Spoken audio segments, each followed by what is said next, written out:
Yeah. Hand hit records on my demo. Did y'all boys not get the memo? I do not stay at the Intercontinental. What's going on, guys? It's your boy Rome 300 again. Welcome back to He Smells Like Rome. Y'all know I'm about to drop some hot juice on the map for the spring and summer. And what better way to start it off with doing a review for my favorite house, Boadicea the Victorious. What we have here in front of you right now is Boadicea the Victorious Regal.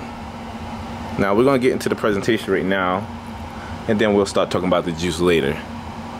So let's take a look at this beautiful Blackcomb bottle, wherever you want to call it. Man, that's a beautiful looking bottle, guys.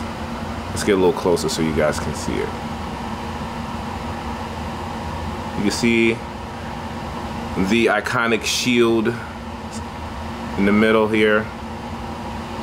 All that. You've seen it before. I think it's like 4 different variations of the shield, but it's the same design as I think the Demur bottle, but instead of gold, this one is in silver. The juice is a little bit lighter than most. It's like a light gold color juice. Same, and if we get an opportunity to turn it to the back, you have the stamp seal of Queen Boadicea riding her chariot like the others, and Regal stamped at the bottom with the name imprinted, Boadicea the Victorious, on the back. Very beautiful, once again, detailed bottle. They cut no corners on the presentation, in my opinion. Yeah, that's the bottle presentation. The box, once again, the same as the other 50 ml bottles and also the 100 ml bottles of the EDP versions. The black engraving of the letters, the chariot with Queen Boadicea riding, and the name Regal. Information on the back, same thing. And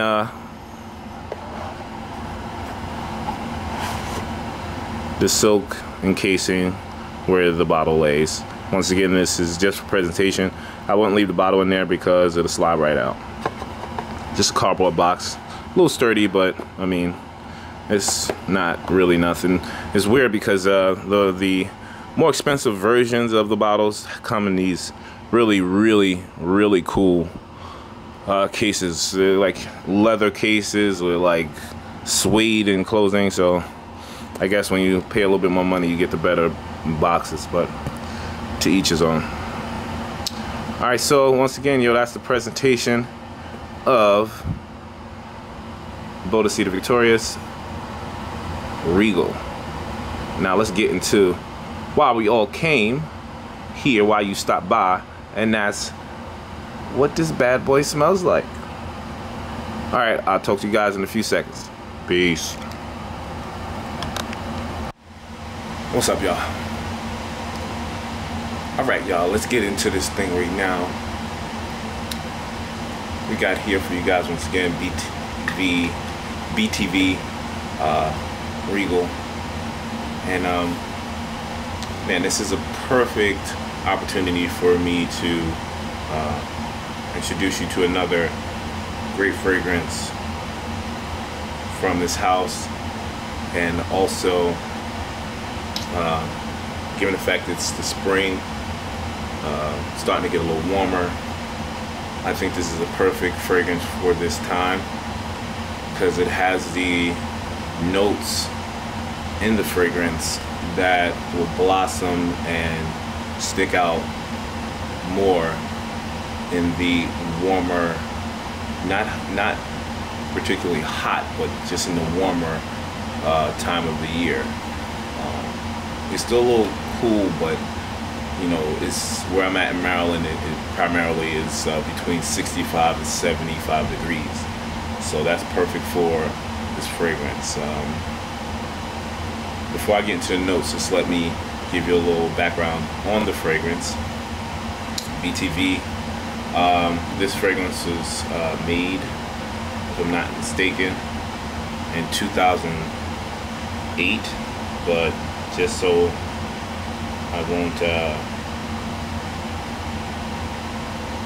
make any mistakes, let me just check that. But I'm pretty sure this was made in 2008.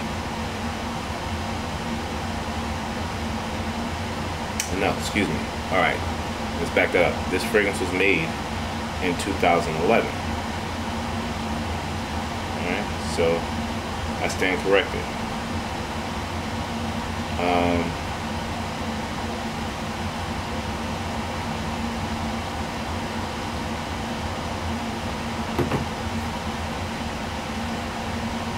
The composer behind the fragrance, or the nose behind the fragrance, I actually don't know. There's a few misconceptions about Boadicea the Victorious, the line of the company itself. Michael Bodie was the owner and the creative mind behind Boadicea the Victorious when it launched in 2008, and he had the company up into 2011, which then he sold to another gentleman,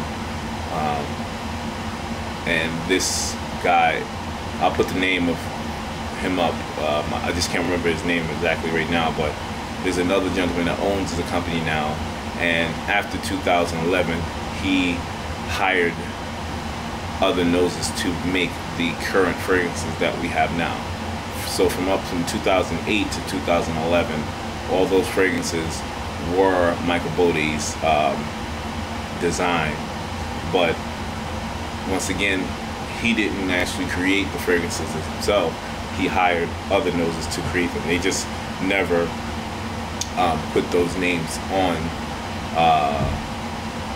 you know, the fragrances themselves, because I think he wanted to keep most of the credit, because, you know, he did do his research. He did, you know, collect a lot of rare ingredients when he traveled the world, and he was passionate and still is passionate about fragrances, but he ventured off into other companies. So with that said, I think Regal was one of his last creations, given the fact that it was made in 2011, just before he sold the company.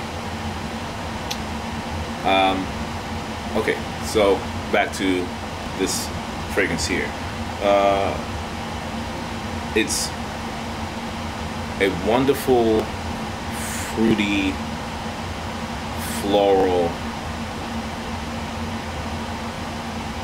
sweet fragrance.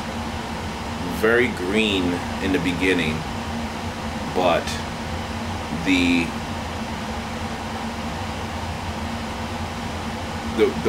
one that stands out the most to me, well, I guess I can say the two, is the rose and the fruit note. This fragrance is very, very, very strong in the beginning. It's, if you're not a fan of rose, I would stay away from this, but if you love rose fragrances, if you love fruit fragrances, this is one that you will definitely be drawn to, and definitely one you should check out. I love that, you know, fresh blast of you know, the rose and fruit combination. There's an amber note in this fragrance also that comes off, that gives it that slight, you know, sweet, syrupy feeling, and the combination of that with the fruit notes just makes it more inviting to wear. I'll be honest with you, at first when I purchased this, I didn't like it. No, let me backtrack. When I first purchased it, I liked it. I was like, wow, this smells good, because But I went to a store and I tested it, I sprayed it, and the first thing I got was fruit, amber, and patchouli. That's what I got when I first sprayed it. And I wasn't really familiar with rose, so I kind of dismissed that, you know, that smell. But then when I purchased it, I brought it home, and I, was, not so, excited about getting the fragrance. I just sprayed it on, and the rose kind of took me for a loop, because that's not what I initially wanted to smell like. And at that point, I wasn't really a fan of rose. But to be honest, after I started to get more familiar with the rose, more rose fragrances and bad rose fragrances and good ones, I kind of came back to this fragrance again and tried it out, and bam, I was like, wow, this is really good. This is one that heat. And I was like, this one is better for the spring, summer, so let me wait. So when it got a little, more warm, that's when I jumped on it. And then about 2 weeks ago, I wore it maybe 3 or 4 times, and you can see I put a little dent in it, from the time that I had it. So yeah, man, this is definitely a great scent for the spring.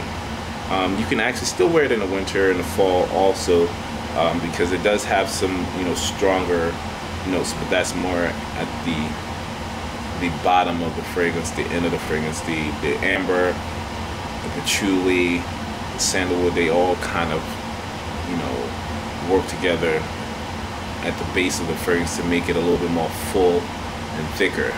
But it's not strong at that point. It's really kind of settle. It's not in your face as much. It's just like you get the whiff. If a breeze come past you, smell it, come up from under you, and it really does, give a pleasant smell. But honestly, when you first wear this fragrance, the first 3 or 4 hours of wearing it, that green note is what gives you that outdoorsy, I want to be outside, I want to be in the fresh air type of vibe. And the rose, complements that on top of the fruit, that gives you it just makes you want to be outside and enjoying the fresh air, enjoying the sun, just kind of, on top of your head, and just making you feel like, this is a really good day. But enough about the fragrance right now. I know you guys are like, okay, so what else is in it? What's the notes? Let me know. So let me tell you what the notes are and break that down for you. Alright, so first you're going to get in the top notes, green notes, fruit notes. Middle, you're going to have jasmine, geranium, saffron, rose, and lily of the valley. Also, you're going to have violet and more green notes. Base notes, you're going to have sandalwood, patchouli, cedar, and amber. So, I mean, that's a pretty decent amount of notes in this fragrance. And like I said, the floralness of the fragrance, I think, is the combination of, the rose and the jasmine and the violet leaves. I don't really get too much saffron. Like I said, the patchouli, the sandalwood, and the amber are kind of, at the base of the fragrance. You do get a little bit of amber in the beginning. It's a little, because that's the sweetness that combines with the fruit notes and gives a little syrupy feeling, just a tiny bit. But to be honest, it's more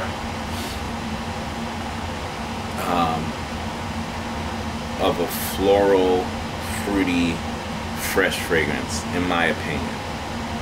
Some people might call it a woody, floral, given the fact that it does have cedar and sandalwood, but you won't, in what I'm smelling, you don't get that at first.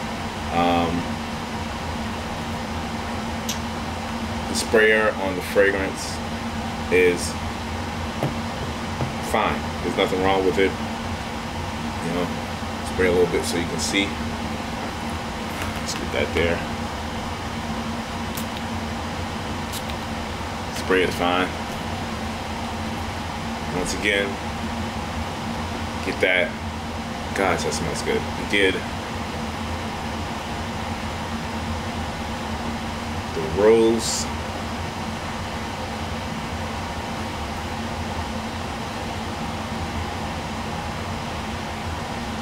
A little amber.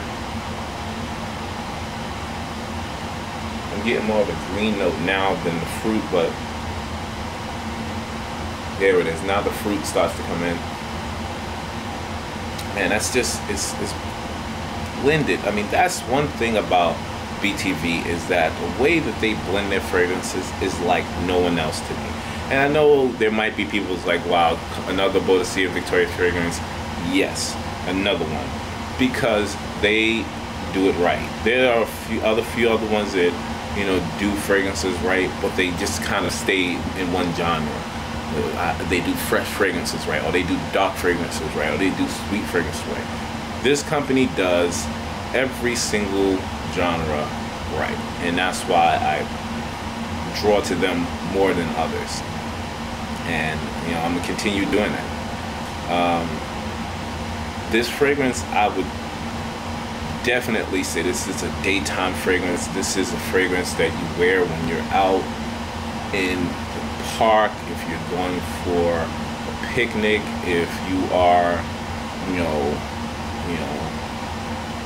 just enjoying the day, and if you're maybe if you're just going to a lunch, an early lunch or something like that. I wouldn't say this is a night fragrance, because you could, if you want to, wear it whenever you want, but I think this shines more in the day, early afternoon, you know, mid-afternoon if it's sunny outside, when you got an opportunity to really take advantage of a perfect sunny day. This will complement that. This will give you another boost of energy, and I think that it will definitely have you with a smile on your face, because it is that good of a fragrance.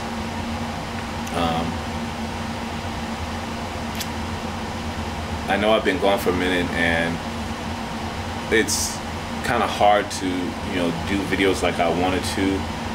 Like I usually do 2 a month, you know, 3 if I can, but you know, it's a little harder, and I do apologize for that. But you know, I'm gonna put them out when I can.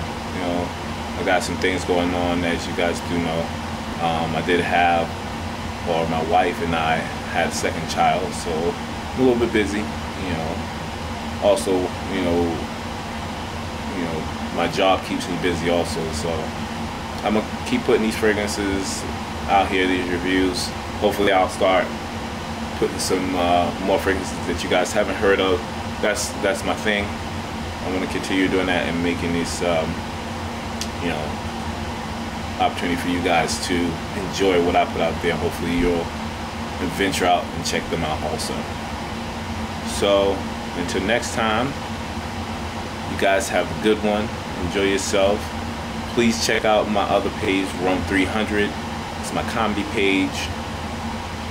And subscribe, like, comment, and I'll talk to you guys soon. Alright? Peace.